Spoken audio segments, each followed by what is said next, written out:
90 one at a time? Like what does that actually look like? And so I'm just asking you, is that a touchdown or a turnover?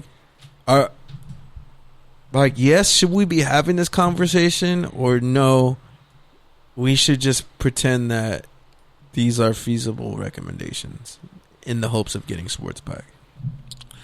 It's a touchdown in a sense that, yeah, he's stating the obvious. Like, at my job, and we have like 300 people come through there at any given time.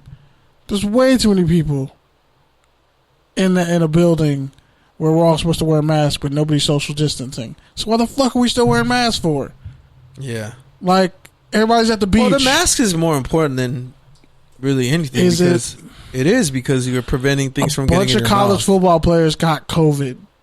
But you're preventing things from getting into your mouth. That's the main thing that we know is through the mouth. But they're also saying that people who are asymptomatic, people are saying there's reports that have said, like, if you're asymptomatic, they're finding out that you can't. It's impossible to pass COVID on if you're asymptomatic. I didn't see that. It recently came out like 2 days ago. They're talking about it, but it's reports, so it's like, well, is this true or not? Because this is what we think we believe. Like with sports, it's with college football. They want people back on June 15th. They want all these kids come back to campus, but all these players, 2 or 3 players here, 5 there, have COVID. What does that quarantine period look like? I don't know what you read. I'm seeing all these links saying asymptomatic people may be feeling the coronavirus. Asymptomatic people are feeling the coronavirus. I've seen articles and news stories that say both, but really it's just like we don't know. But we know that like flattening the curve has helped. So it's kind of like, okay, if you're going to keep flattening the curve, but you're opening shit back up, you're literally not helping the situation. We're either going to all be inside or we're not. But clearly, I mean, the protests have to happen because, shit, the revolution's in the streets because that's where all the illegal fucked up shit is happening. Cops are out here killing people in the streets and laughing about it and thinking it's okay. So people go naturally to the streets. So here's the comment that you are saying. So a top World Health Organization official basically said on Monday, asymptomatic people spreading the virus is very rare. The next day, he came on and retracted that statement, saying, "We don't know." That's what I'm saying. Like, that right there, that we don't know. But you're saying this shit and then saying we should go outside. And then they're opening up movie theaters and gyms. My gym just opened back up today. I actually want to go work out. Want to know why I'm not? My mom could be exposed to whatever I come home with. Even if I take a shower and I'm good. Like, it's a shit show. So you throw in that with football? Like, how do y'all really think this is going to happen? Like, bro, the class of 2020 graduated. The Centennial High School, all these kids just graduated. And not even just that, but basketball. It's like somebody, I forgot. It might have been. They're bringing soccer back. It might have been McGee or somebody else, but it was like they sent out a memo too saying, you know, players got to sit every other player on the bench, et cetera, et cetera. And it's like, wait, so you guys expect, or no, I'm sorry, it was a Colin from the Ringer that said it. So you expect players to go on the court, play 12 minutes, sweating, perspiring, getting all over each other, making contact, touching people, no gloves, no face mask, and then immediately, in order to stop spreading the disease, go onto the bench 6 feet apart, go into the shower 6 feet apart, stay away from everyone from 6 feet apart, except for when they're on the basketball court. That makes no fucking sense. That makes no fucking sense. And I can't block Aaron Donald if I'm 6 feet away from him. My quarterback's going to die. So with that said, it's looking like we're all going to be fucking baseball and or soccer fans. Shit, can we just do track? Probably not even soccer, honestly. You could probably play soccer with the face mask. I mean, you could probably play hoop with the face mask. You can't. Any contact sport. You could probably play hoop with the face mask. No, you can't. Like a high quality face mask. Like a Bane face mask? Gloves. No, yeah. no. You play with goggles. No, that defeats the purpose of the game. But people play basketball with goggles. Okay, but not with gloves. I didn't mean gloves. I meant that'll face fuck mask. up your whole shot. No, yeah, not gloves. But face Some mask? people it might help, but even still, that might. They're designing face masks for football. And then what if you headbutt somebody, and then they start bleeding, and then you get blood on the goggles and the gloves? And that's the thing is holding up all these tournaments. It only takes one player to get a symptom, and then what? If it's a star player, what happens? And then you got to worry about then the title's won with an asterisk? That's worse than not having a title at all. Like, oh shit, LeBron James got COVID. Lakers couldn't win. Like, is that what you want? Like, Giannis got COVID or not even in Game 7. Or not even fucking... And they have policies in place for if that happens, but they have policies in place in terms of like a massive outbreak on a team. Like, they have to isolate people and stuff like that. What if a team wins a title? You can't replace. What if a player wins a title knowing he had COVID, but it was like a false positive test? Do you then punish him for playing through with COVID? I don't know. See, it's a lot of, man. All right, man. So let's just close it out real quick. Just speak your piece. Don't go too long. Too late. Shout out to Deshaun Watson and DeAndre Hopkins. I was going to save this. Some of the stuff we're going to have to cover next week because a lot happened. But shout out to DeAndre Hopkins and Deshaun Watson for signing a petition to get the racist, white supremacist, former vice president, and insanely, ridiculously evil slave owner, John Calhoun's name off the honors building at Clemson. Clemson was actually built on a slave plantation. Yes. South Carolina. Clemson, college, university, honor building, all that shit, built on a slave plantation. And since most of Dabo Swinney's players are mostly black, and yeah, I think you get 2 and 2.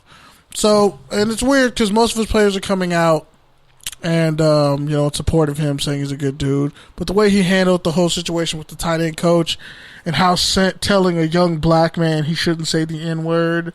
White people, I thought we told y'all to shut the fuck up about that already. We can say it all day.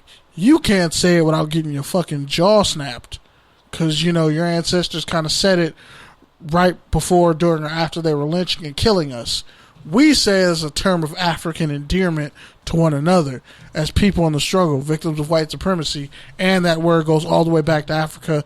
Negus, the original interpretation means God, which, that's what we call each other, God. You know how like the 5%ers called each other? Anyway, whatever. You can research it. But anyway, Dabo Swinney just wants to be this cult of personality. He's this stereotypical football coach that I think of when I watch, Blue Mountain State or Friday Night Lights or Varsity Blues. That's a perfect one. This godlike figure in the South region of the country. A white savior? Yeah, the white savior who uses God and the Bible to, perpetrate all his points on why people should do certain things. Kind of the way slave owners use the Bible to tell black people it's okay to be in bondage and shit like that and to sell their kids. But again, anyway, rather than him, using his platform to speak out against white supremacy, he's come out as a Trump supporter, worn a shirt that says football matters. Even if Trevor Lawrence said that he wore the shirt all season, that's still bullshit because most of your players are black and deal with racism in South Carolina probably every day, almost definitely every day. If you're black, you deal with racism every day.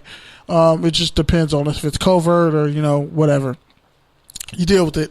And instead of him speaking out on behalf of his players, saying this is wrong, doesn't want them to use their First Amendment right to protest because he's done it in the past.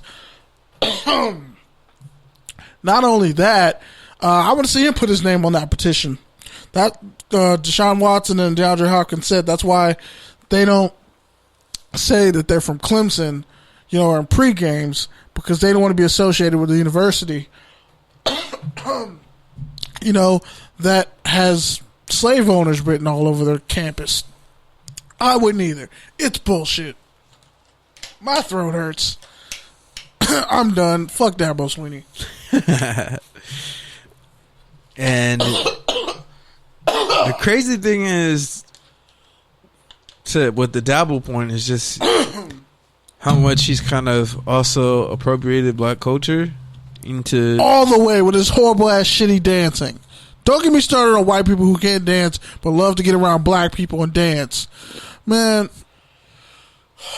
And fuck Joe Biden too. I mean, it was all cool until we actually knew how you felt. Yeah. Now that we know how you felt. Isn't that how it always is with white people? We find out how you really feel about us, and then it just gets awkward. But for us, because, you know, you'll get another job. By the way, the dude who killed Tamir Rice has yet another job. Anyway, let me stop.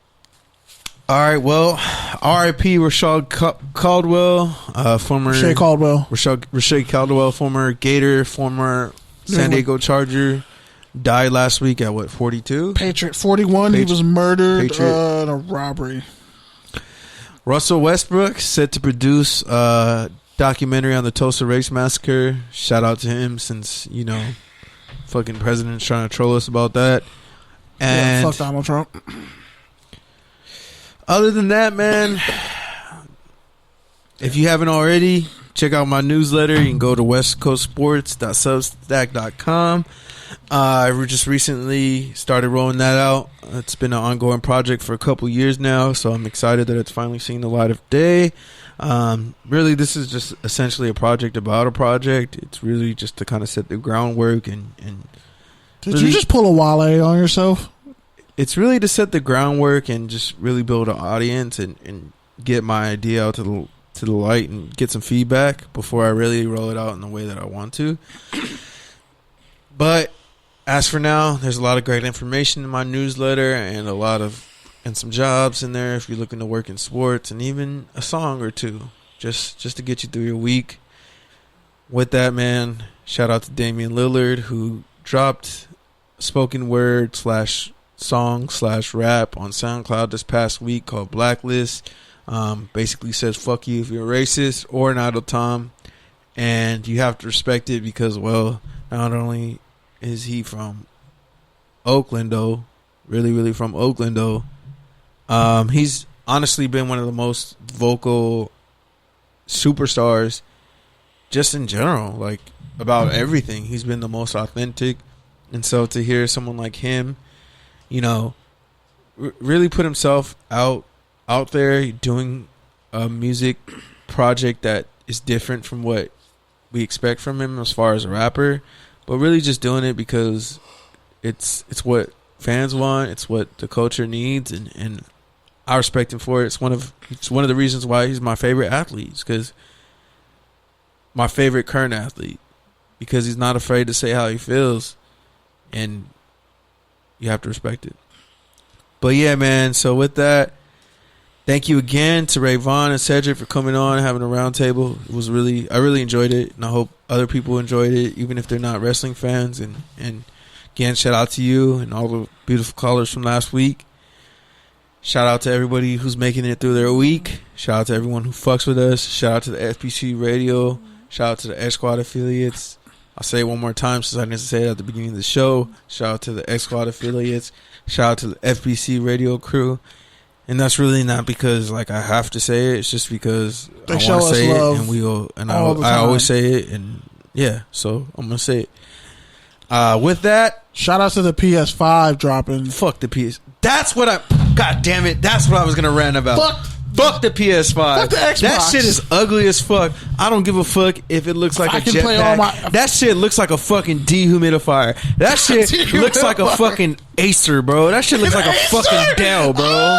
Get the fuck out of here. The Acer printer? I had the Acer printer. Like, I can't even front. Like, honestly, Xbox's first consoles are usually ugly as shit, except for the Xbox 360, which looked way better than that ugly-ass, big-ass PS3 that people bought because of the Blu-ray.